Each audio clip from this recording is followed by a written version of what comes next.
कधी विचार केला आहे का, आपला विठोबा नेहमी हात कमरेवर का ठेवून उभा असतो?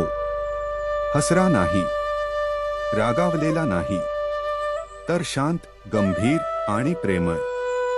या एका मुद्रेमागे लपलेली आहे एक विलक्षण भक्तीची कहाणी. एक कथा जिथे देव भक्तासाठी उभा राहतो. खूप पूर्वी एक भक्त होता, पुंडलिक. तेव्हा तो फारसा चांगला नव्हता. आईवडिलांवर राग करणारा, संसारात गुंतलेला.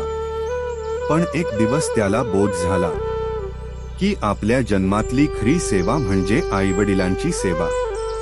तो पूर्णपणे बदलला आणि झाला एक आदर्श पुत्र, एक सच्चा भक्त. विठोबा प्रकट होतो. भगवान विष्णूला हे पाहून आश्चर्य वाटलं. ते स्वतः पांडुरंग रूपात पंढरपूरला आले. पण तेव्हा पुंडलिक आईवडिलांच्या पायाशी सेवा करत होता.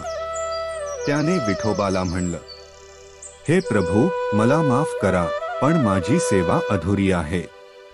मी आपल्याला थांबण्यासाठी ही वीट देतो आणि तुम्ही इथेच उभे राहा. विठोबा हात कमरेवर का ठेवतात? आणि विठोबा हात कमरेवर ठेवून भक्ताची सेवा पूर्ण होईपर्यंत तिथेच उभे राहिले. आजही ते तसंच उभे आहेत आपल्या भक्तासाठी.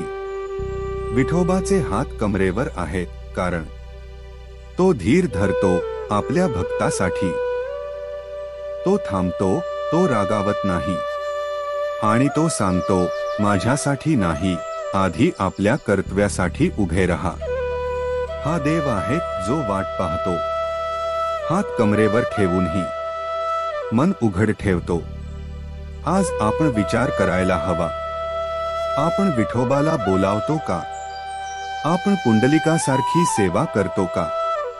कारण विठोबा आजही विटेवर उभा आहे, फक्त आपल्या भक्तीची वाट पाहत. पुंडलिक वरदा, हरी विठ्ठल.